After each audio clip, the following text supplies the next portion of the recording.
Okay, so good morning, good afternoon, good evening. This is Alan Burgos from the hashtag Walk with That channel. Welcome and welcome back to our channel.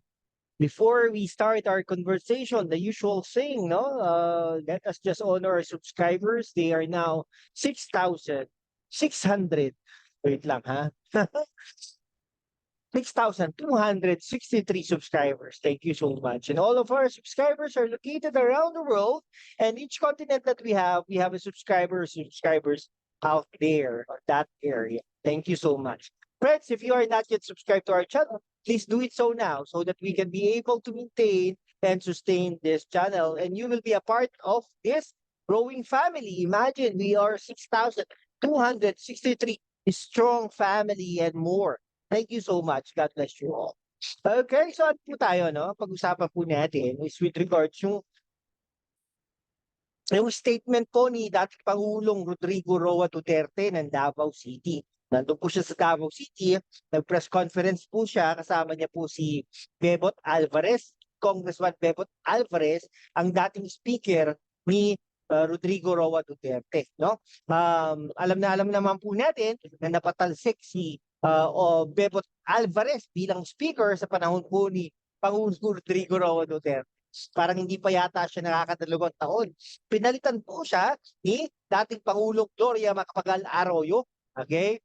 Pagkatapos po ni Gloria Macapagal Arroyo ay si Velasco po ang naging Speaker of the House. Okay? Ganun po yung mga pangyayaring ganun. Ngayon po ay uh, ayun, no, kasama niya po. May isa pa siya kasama doon, hindi po natin alam no kung sino po yung kasama niya doon, no? Okay. Ngayon, ang problema po sa ngayon ay si Pangulong Duterte po ay talagang dami po sinasabi doon sa press conference, no, kahapon, kagabi, no. Medyo madaling araw na yata 'yun, no. 12 to parang gano'n, no. Nakita lang natin eh, no. Tapos 'yun, biglang ano po, no, ang dami niya pong sinasabi, no, drug addict daw si Bongbong Marcos, pero laging inaano niya, no, parang urong-sulong ba, no, pagkatapos niyang i-criticize, sinasabi niya mabait na tao daw si Bongbong Marcos, no? Hindi nga daw nagagalit, no? Gaganon pa eh, no? Meron pa siyang sinasabi na talagang turuan daw niya si Speaker Romualdez na gumanon, no? Yung alam na natin yun bilang lalaki. Tapos ang dami niyo po sinasabi kaya pala gano'n ang sinasabi dahil yung sa oras nila. Marami daw asawa si Bebot Alvarez. Tawa ng tawa eh, no? Gano'n po talaga yun. Tapos, sabi niya gaganon daw siya sa Singapore, no, sa Hong Kong, ganyan. Criniticize din niya si Pangulong Bongbong Marcos nanonood ng F1 na gamit yung ano, gumagastos daw ang gobyerno. May punto din naman siya doon, no? Pero parang sobrang pambabastos, no? Parang aakusahan mo ba ang Pangulo ng Pilipinas ng gano'n, no? Mahirap po yung gano'n. Um, Drug addict na mula noon hanggang ngayon, ayun lagi niyang sinasabi, no? At saka parang nagplano po siya, no? Talagang parang ini-encourage niya po, no, ang mga military at ang pulis na mag-aklas na, no, kay Pangulong Marcos ng tinagtad, no? Ayaw patapusin ang termino ni Bongbong Marcos dahil po. Yan. Ang mahirap doon, talagang kumakampi pa si Manang Amy, Senator Amy, sa mga Duterte. Siguro may mga dahilan din naman siya, bakit gano'n. Ngayon, ang ano po, doon po ako na ano, no, sabi gano'n, oh, hiwalay na tayo, no? Hihiwalay na daw sila, no, gagawing Republic of Mindanao na, no? Ayan, okay, bumili na tayo ng lupa sa Mindanao, ba? Lang. Pero hindi po maganda 'yun. Hindi po ako abogado pero parang may nakikita po akong mali 'no, parang may mali po do'n. So sana, ginagawa na po ng paraan ito, pinag-aaralan na kung ano po ang dapat 'no, dapat, dapat mapunta 'no kay Pangulong Duterte 'no, anong puwedeng ikaso sa kanya, something like that. no? Talagang ano, iyan natin kasi dati, ano po yan, no? Talagang walang ano, dahil may immunity. Pero ngayon, wala na siyang immunity, parang wala naman siyang karapatan magsabi ng gano'n, lalong-lalo na sa Pangulo ng Pilipinas. Na inelect naman ng 31 million Filipinos. No? Pero sinasabi natin sa ating programa dati, mas malaki talaga ang boto ng Sara Duterte, no? Kaya pala gano'n. Dahil hindi lahat ng ano supporters ng Pangulo Duterte ay bumoto, no? Bumoto kay Bongbong Marcos, something like that. Okay? So alam naman natin 'yon, di ba? O, katulad ni Banat Bay, di ba? Solid supporter 'yan.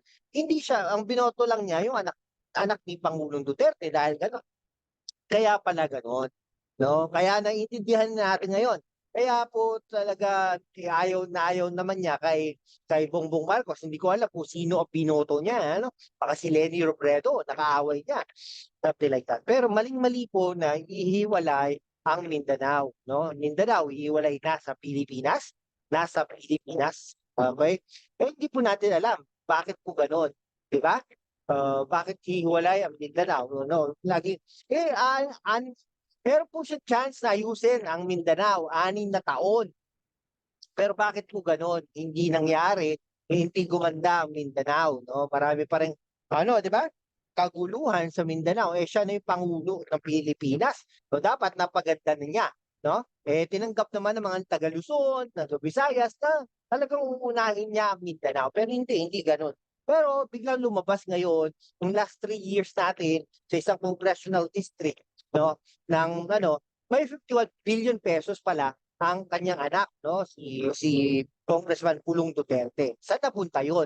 Hindi natin alam, no, hindi po kasi tayo taga do'n, eh, no. Hindi po din natin nakikita, pero nung last pumunta tayo do'n, eh, maganda naman po ang Davao. Malinis, magagalang ang mga tao, um, tapat, something like that, no. Talaga namang okey siya, no.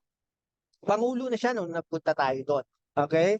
Maganda naman, okey naman ang Davao City. Pero ngayon kinagulat natin bakit ayaw nila i-deny, 'no, na nagkaroon sila ng budget na 51 billion pesos do'n sa last 3 years ng term ni Pangulong Duterte. Nasaan napunta yun? Okey, much fine, pupunta na napunta yun yung 51 billion na yun sa infrastructures, continuation, et cetera. Kunwari dam, et cetera, mga gano'ng bagay, puwede pa natin maintindihan, at least nakikita natin. Ang pinakamagandang ano diyan, ang gawin nila ay mag-ano sila, mag-shoot sila, mag-video sila. 51 billion ito dito napunta, okey? Itong mga proyekto natin, may airport ito, something like that. Hindi rin po kasi natin alam gaano pa kalaki yung 51 billion. Ibig sabihin, ano ba, baka sa isang distrito, sabi ni Senator Trillanes, ay malaki ito talaga, sobrang laki, no? So sana, ah, ngayon dapat patunayan ni Pangulong Duterte 'yan, 'no, na or ni dating Pangulong Duterte at saka ni Congressman Pulong Duterte na yung 51 billion ay talagang nagastos sa tama. Kasi kung nagastos naman sa tama, wala namang problema. Pero problema ngayon kung hindi nagastos sa tama, okey? Parang gano'n. Now, hindi po tayo sorry po, sana mga military at saka pulis, hindi po sana pumayag na mahiwalay ang Mindanao sa bansang Pilipinas. Parte po 'yan ng ating bansang Pilipinas. Bakit po naman hihiwalay, 'no? So sinasabi dahil, ang Mindanao daw ang nagbibigay sa Luzon, 'di ba, Visayas, something like that. 'Di, may mga ano, 'di ba, may IRA, 'no, Internal Revenue Allotment. Kumbaga may porsiyento. Eh, hindi naman lahat ng Mindanao ay talagang mayayaman na ano, 'no, na lugar. Marami diyan, 'no. Okay, sabi mo may nakita nga ako marami daw na informal settlers sa Davao City kaya pala nananalo din ang mga Duterte. Okay, pero bakit po gano'n ang mga politiko kahit po sa Pasig, eh, 'no, ang dami pa ring informal settlers. Bakit gano'n? Gusto gusto nila talaga yung may mga informal settlers, hindi nakapag-aral, maraming 'di ba, madudumi, madugyot, 'di ba? Ay napunta nga po tayo diyan sa Pasig, eh, 'no? May isang area diyan 'no, hindi ko napapangalanan pero along show. 'Pag bumaba kayo dun, naku talagang nakakalungkot isipin 'no, may mga gano'n pa ring mga lugar, in spite of the sinasabing maganda ang Pasig, maganda ang Davao, may mga gano'n pa ring mga lugar. So yun po ang mahirap dun 'no, sige. Okay po, hanggang dito na lang po tayo mga kaibigan ko. Maraming salamat. Mag-comment po kayo diyan kung papayag po kayo na ang Mindanao ay hihiwalay na sa bansang Pilipinas. Kung gano'n, okay, magsabi po kayo diyan, mag-comment lang po kayo diyan sa comment section. So hanggang dito na lang po kaibigan. Kung hindi ka pa nakapag-subscribe, mag-subscribe ka naman. Maraming salamat. God bless you all.